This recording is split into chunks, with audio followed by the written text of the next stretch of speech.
Hearty compliments to you, my dear people. We are still on Life and Living with Samson Olatunji. We are here on this platform to hold our family meeting again. And today we want to review a story that we once shared on this platform. The story of a traveler who got to a place where a newborn was being christened and he wished he was that newborn just because of the attention that the newborn was receiving. He got to a place where football was being played rather, and when he realized that there was one footballer there who had scored 3 goals within that same game, you can imagine how people will be celebrating such a footballer. And so he wished he was that highest goal scorer. At the end of the match, the captain of the team was called out to receive a trophy, and people began to celebrate the captain too, and he wished he was the captain also. He got to a wedding program and he saw how great the wedding was, how glamorous, how fortunate the groom had been to have gotten hooked to such a brilliant, radiant lady, and he wished he was the groom.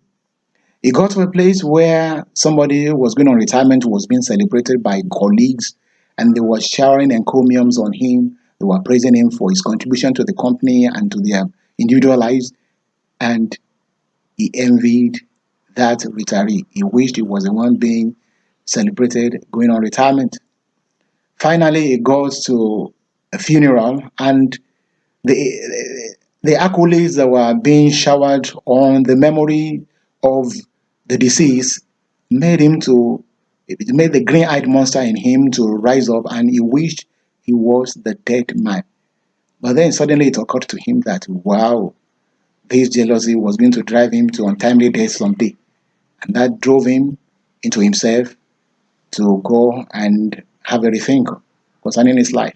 It reminds me of another story I read in a daily devotional known as our Daily Bread, maybe sometime in 1993. The story of a man who, after visiting his friend and seeing how beautiful his friend's house was, became dissatisfied with his own house.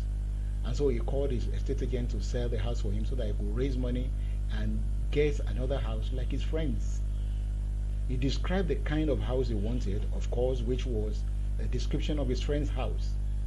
3 days later, he was reading a newspaper and he saw an advert. A house had been put on sale. He loved the description of the house. He quickly called his house estate agent. Yes, I've seen the kind of house I want. Go to page so of the newspaper. That is the house I want. Then the estate agent made him to know that it was a description of his own house, that the estate agent was the one who placed the advert in that newspaper. It then occurred to him that there had been nothing wrong with his house except that he envied his friend. So you can see how jealousy or envy can play tricks on whoever allows it to do so. Would you allow jealousy to take hold of your life? Now, before we continue, I want to implore you to subscribe to this channel if you have not done so. Press the notification bell so that anytime there's any topic for discussion, you will be informed early. Share this message with anyone that you are sure needs it. Give it a thumbs up if you find it useful, and also don't forget to pass your meaningful and helpful comments in the section appropriate for it. Thank you very much.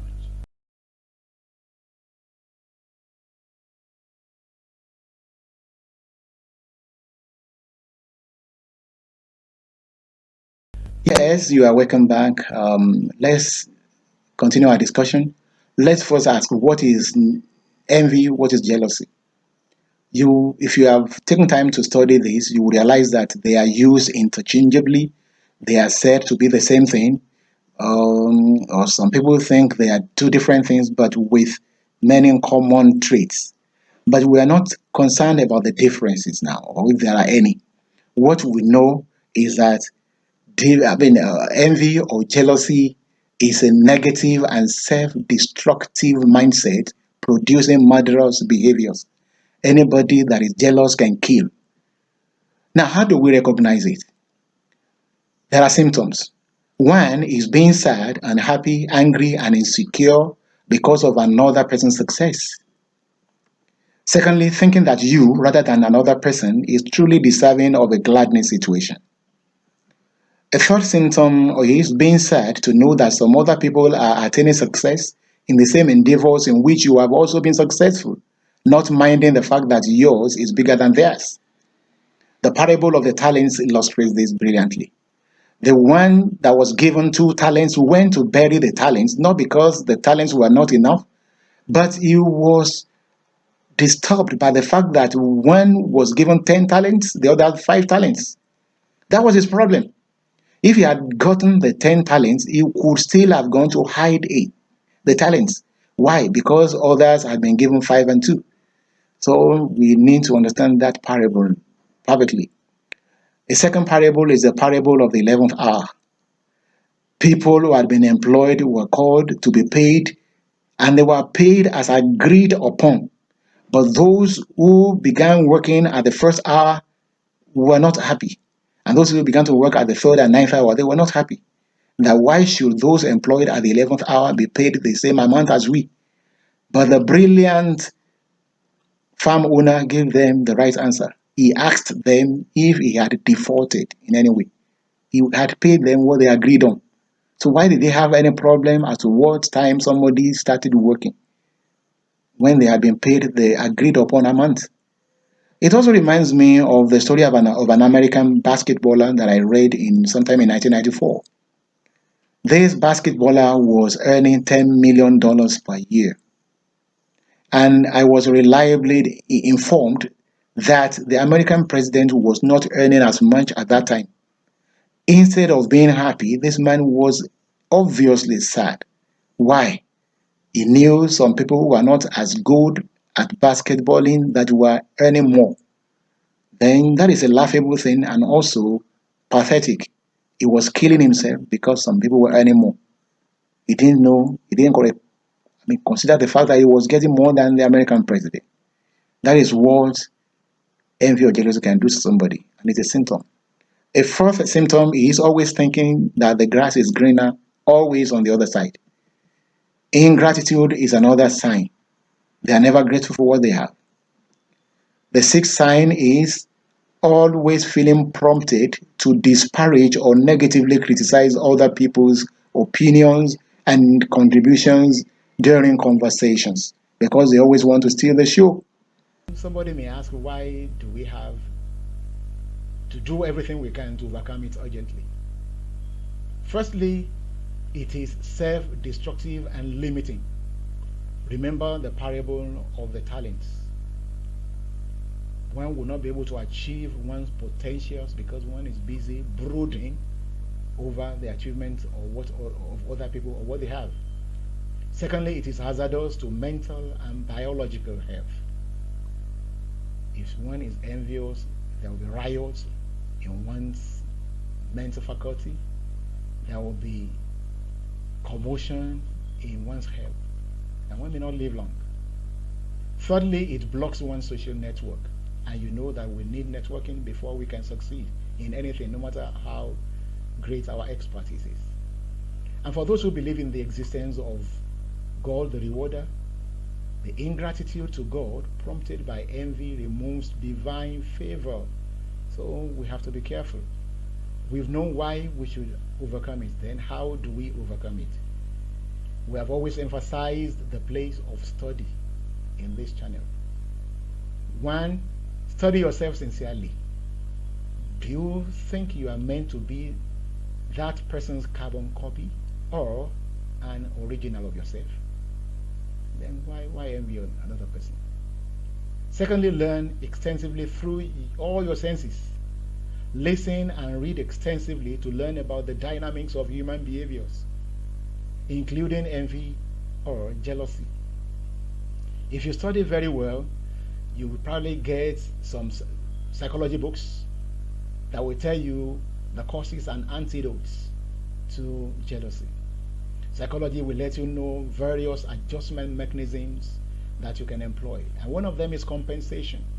Compensation is that psychological process through which you concentrate on the good things you have so that those ones you don't have, that others may have, will not disturb you. So you revel in the joy that you have this. And you note that those who have what you don't have also lack some things that you have. Thirdly, practice the psychological principle of compensation as an adjustment mechanism. You first study it, then you must practice it. Don't just be able to talk brilliantly about it. Identify those activities and pursuits that naturally give you a sense of accomplishment and self-fulfillment. Concentrate on those rather than wasting your time, energy, and other resources in futility to match what you see in others. Fourthly, know that most factors that cause us to be jealous or envious are imagined rather than real. Remember that man who wanted to put his house for sale. So form the habit of directing your imagination to your genuine goals rather than the distractions that come from concentrating on other people's achievements and feats. Fifthly, form the habit of always reminding yourself that envy certainly kills the envious, but rarely affects the envy. The one you envy may not even be aware that you are envious, but you are the one killing yourself. It's like drinking poison and expecting the other person to die. Number 6 thing you can do is to immerse yourself in genuine sincerity about your need to identify the symptoms of jealousy anytime they rear up their ugly heads in your thoughts or actions. Don't rationalize or justify them. Don't dwell in denial of your tendencies to be envious. You are human, there's that tendency, deal with it. The seventh thing you can do is to practice the golden rule. We have a previous video on the golden rule. You may look for it. How did you feel some time ago that you discovered somebody who was envious of your well-deserved fortune? Were you happy? No. You felt wronged. So why should you wrong somebody else by being envious of them, whether they are aware or not? Another thing you can do now is to go into prayer. For those of us who believe in prayer, my African brothers and sisters, they pray a lot. But before you go to pray and fast, in order to be prosperous in what you are doing, you better pray away jealousy or envy. Because if you don't do that, it won't allow you to enjoy the benefits of your prosperity. Let's do this and any other thing we learn from other places, and we will enjoy our fortunes peacefully. How to overcome jealousy or envy. This is still Samson Olatunji, Life and Living. Thank you very much for your time. I love you.